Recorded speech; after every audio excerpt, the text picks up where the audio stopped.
Etimologi.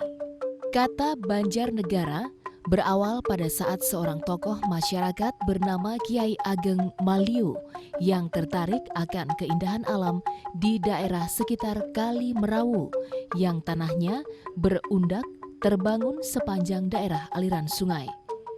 Akhirnya diambil sebuah nama Banjarnegara yang berarti banjar adalah pesawahan yang cukup lebar dan berundak atau berbanjar, dan negara adalah kota. Letak geografis. Berjarak 166 km dari Semarang, ibu kota Jawa Tengah, dengan luas wilayah 1069,71 km persegi atau 3,1% dari wilayah Jawa Tengah yang terbagi menjadi 20 kecamatan, 12 kelurahan, dan 266 desa. Terletak pada 109 derajat 29 menit hingga 109 derajat 45 menit bujur timur dan 7 derajat 12 menit hingga 7 derajat 31 menit lintang selatan dengan batas wilayah sebelah utara Kabupaten Pekalongan dan Kabupaten Batang. Sebelah selatan Kabupaten Kebumen.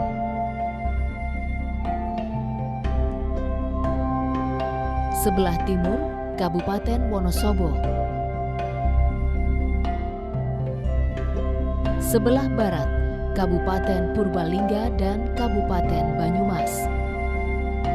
Dengan bentang alam berdasarkan bentuk tata alam dan penyebaran geografis, wilayah Banjarnegara terbagi menjadi 3 bagian, yaitu zona utara adalah kawasan pegunungan yang merupakan bagian dari dataran tinggi Dieng, Pegunungan Serayu Utara.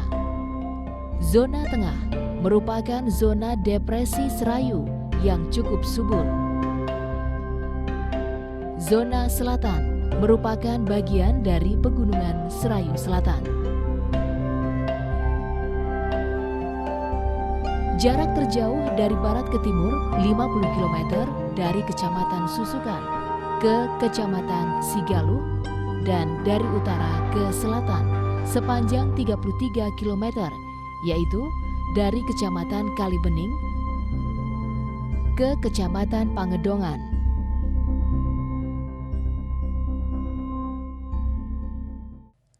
Asal-usul Banjarnegara. Era Desa Banjar.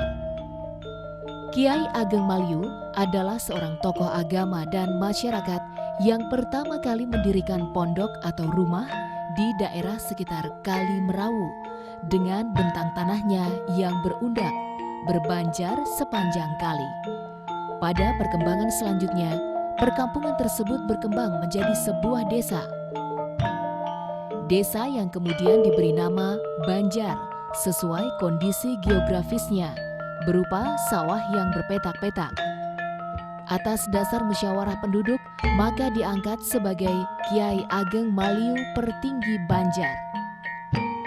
Banjar itu dulu dibangun oleh orang yang namanya Kiai Ageng Maliu. Itu orang yang melihat dari Banjarwangu, melihat daerah yang berbanjar-banjar seperti sawah.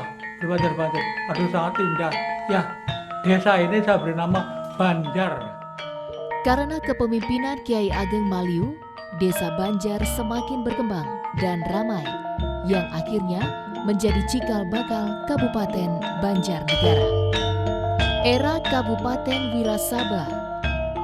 Setelah wafatnya Adipati Wargo Utomo I, Adipati Wirasaba, setelah menghadap Sultan Hadiwijaya di Kesultanan Pajang, maka diangkatlah Joko Kaiman, menantu Adipati, menjadi Adipati Wirasaba dengan gelar Adipati Wargo Hutomo II atau yang dikenal sebagai Adipati Merapat, karena membagi kekuasaannya menjadi 4 kabupaten kecil untuk saudara-saudara iparnya, salah satunya Kabupaten Banjar Petambakan yang diserahkan kepada Kiai Ngabehi Wiroyudo.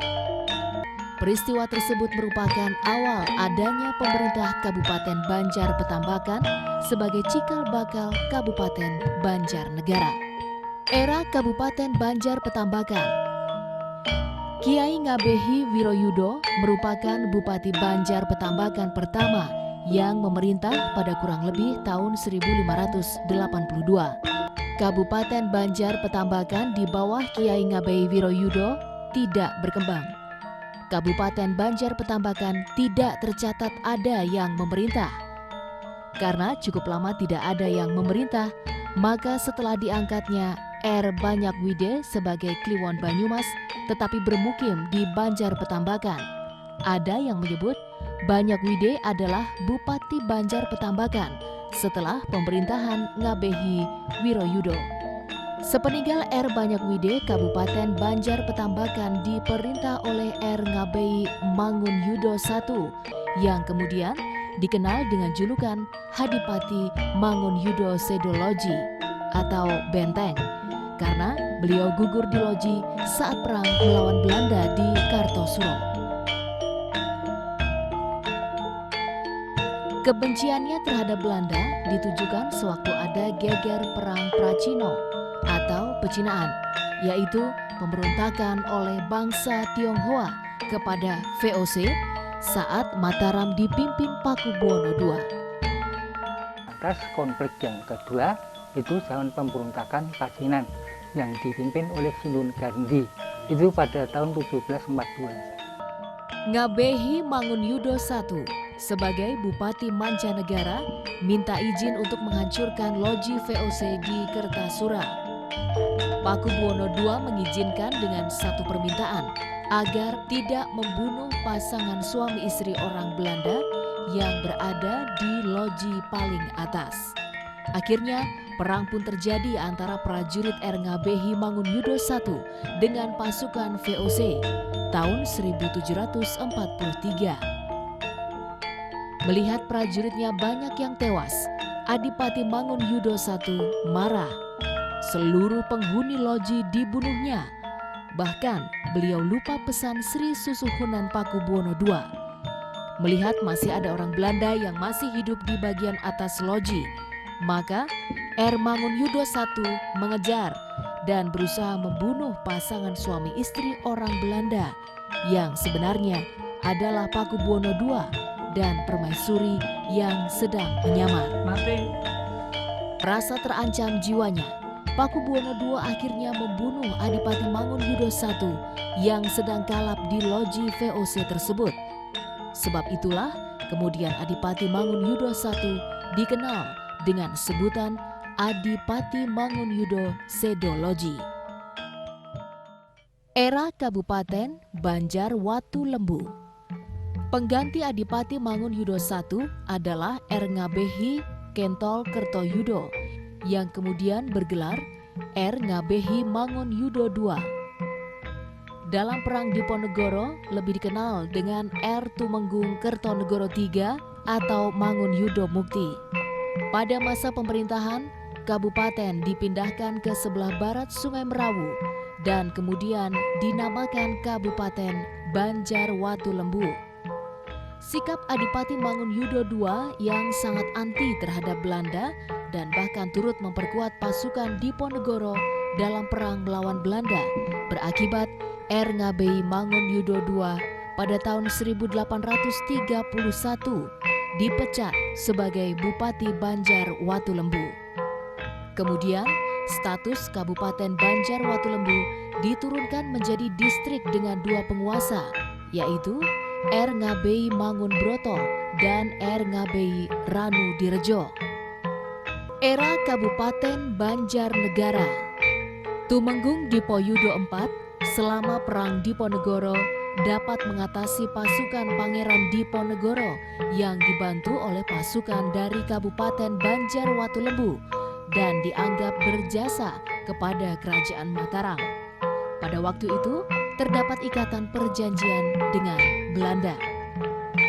Maka Raden Tumenggung Dipoyudo IV yang pernah menjabat Ngabehi di Purbalingga dan kemudian diangkat menjadi Tumenggung Ayah selama 25 tahun oleh Belanda diusulkan kepada Sri Susuhan Pakubuwono VIII untuk ditetapkan menjadi Bupati Banjar atau Banjar Watulembu. Beberapa saat setelah pengangkatannya, Raden Tumenggung Dipoyudo IV meminta izin kepada Pakubuwono VII di Kasunanan, Surakarta untuk memindahkan kota kabupaten ke sebelah selatan Sungai Serayu.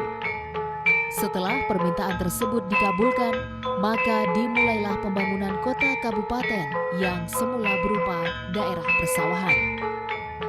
Untuk mengenang asal mula kota kabupaten baru yang berupa persawahan dan telah dibangun menjadi kota oleh Raden Tumenggung Dipoyudo IV, kabupaten baru tersebut diberi nama Banjarnegara, mempunyai maksud sawah berarti Banjar, berubah menjadi kota berarti negara sampai sekarang.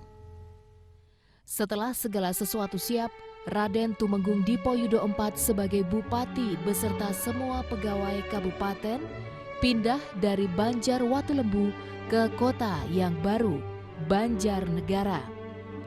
Dikarenakan pada saat pengangkatannya, status Kabupaten Banjar Watulembu yang terdahulu telah dihapus, maka Raden Tumenggung Dipoyudo IV dikenal sebagai Bupati Banjarnegara pertama.